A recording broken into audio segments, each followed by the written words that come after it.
Well done, David. Well done, David. So there we are, rolling up to the end of our second workshop here. I hope you've enjoyed it. Megan, yeah? Anthony, yeah? Nathan, yeah? Richard, yeah? Ellie, yeah? Yeah. Enjoy it? Good. I'll tell you, I repeat, I have never seen such talent in one room. You should be absolutely proud of yourselves.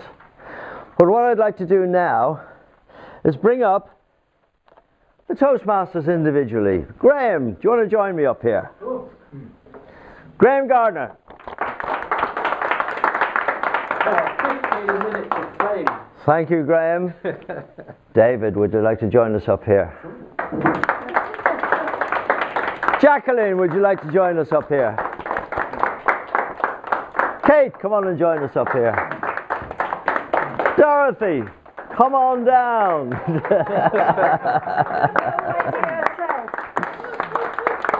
What we normally do now is, Jacqueline, what did you get out of it, the 2 days? Just being inspired by you young people that are grown from, you've developed skills, you've got up here, and I'm sure for all of you, you were out of your comfort zone, but you've all excelled, and you've shared things about yourselves, and it's just a pleasure to have been involved with you all, so well done, everybody. Kate?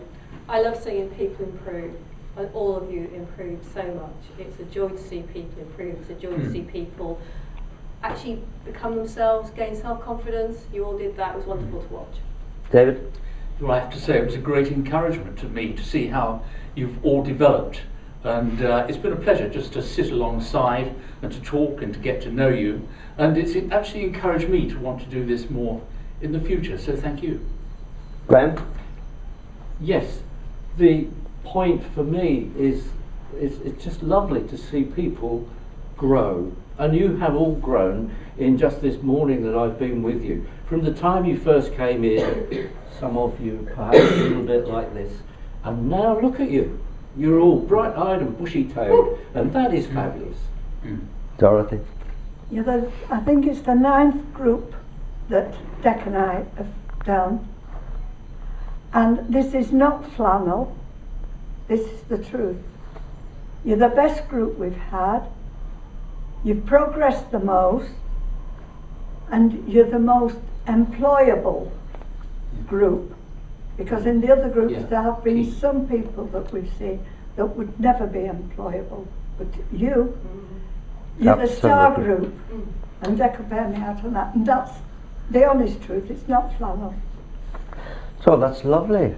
So there we are, the most employable group of Toastmasters, Princess Trust ever.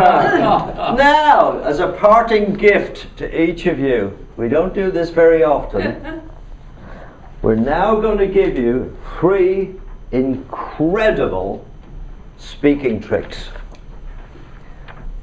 These tricks will mean that when you go into an interview, you are streets ahead of the competition. Streets ahead, because they won't have these tricks. The first trick, look correct. Dress better than your audience. Okay? You will see that each member of the Toastmasters is dressed what we call correctly. To be properly dressed is to be correctly dressed for the occasion. If I'm doing a speech, I've got the Versace suit on, the Versace shirt, the whole deal, the designer shoes, because I want to be better dressed than anybody in the audience. If you go into an interview and you are better dressed than the boss that's interviewing you, what's he going to think? He's not going to think you're big time or anything. He's going to think that you cared. You absolutely cared for the occasion. What do you think about dress, Kate? Kate did a workshop for Toastmasters on Saturday, and I sent her an email last night. I had to. Just said she was stunningly dressed. No, you were. I've never seen anything like it. It's brilliant. Sorry, Jacqueline. Sorry, Dorothy. Calm down, well, let's rip him up. What do I think about Just 10 dress? seconds. it's really, I've interviewed lots of people in my career. It's really important to be smart. But the other thing that's really important to be is clean and well groomed.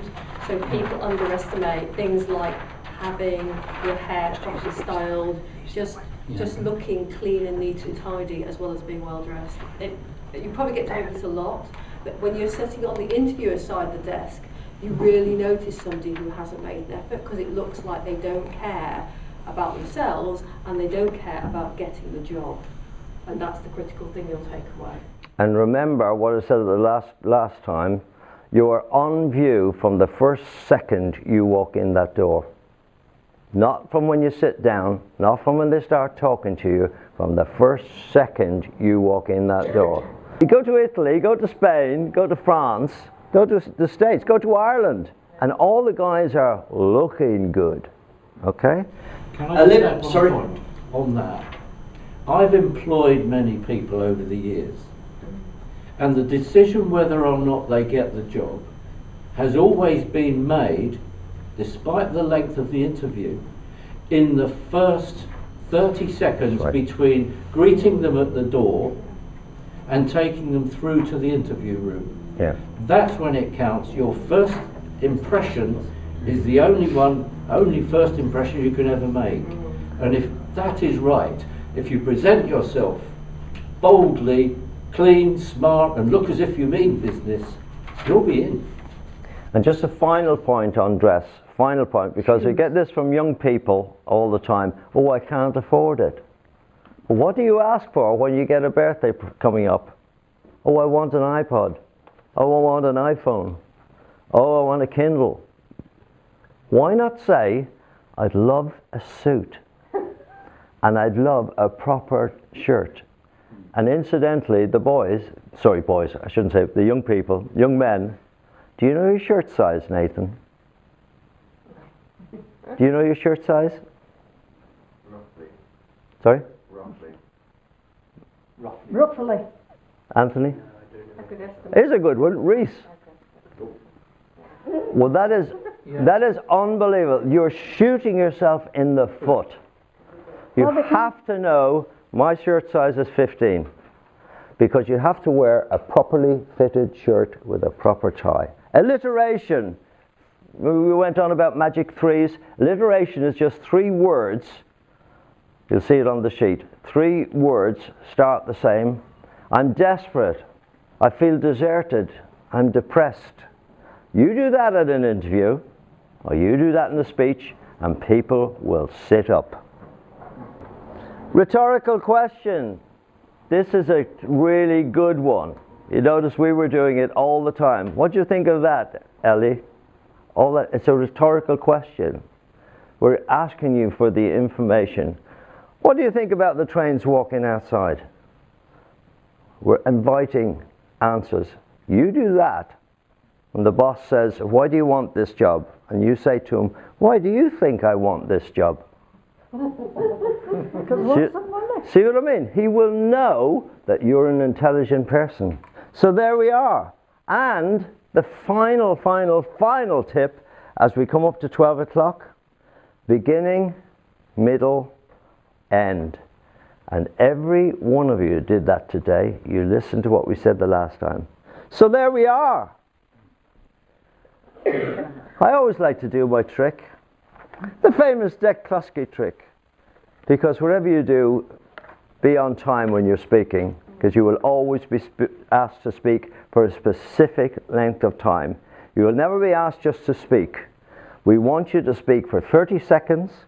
We want you to speak for 20 minutes. We want you to finish at 11:20.